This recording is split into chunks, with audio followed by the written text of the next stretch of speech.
This is a southern koala, Phascolactos cinereus.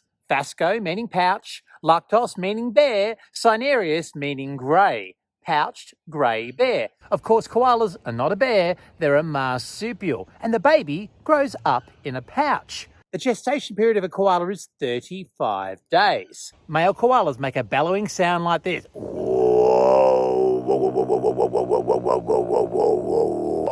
And that's basically telling you to back off, stay out of my territory, don't eat my gum leaves, and don't steal my lady koala friends.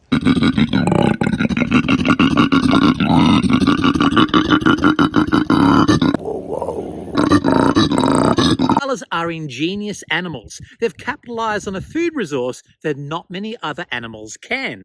They eat gum leaves, which are toxic to most species of animals. If you eat gum leaves, you get sick and surely die.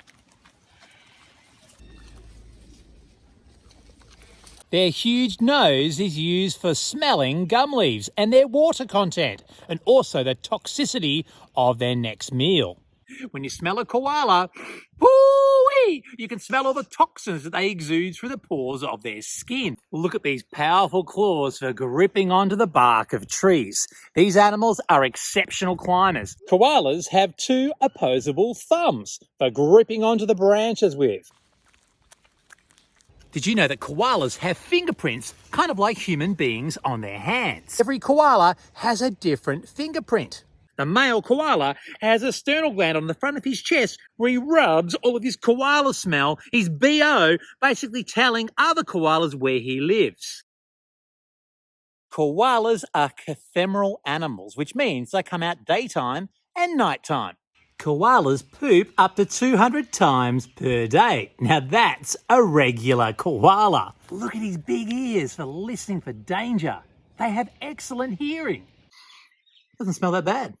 Koalas have a cartilaginous back. They have a big plate on the back of their bodies, which helps them keep comfortable when they're sitting in the fork of a tree. Koalas have a very slow metabolic rate. Eucalyptus leaves don't have a lot of energy content. Koalas sleep up to 20 hours a day. Not a bad life. At 7 months of age, a baby koala joey pops its head out of its mother's pouch and inoculates its gut by eating its mother's poo. It's called pap.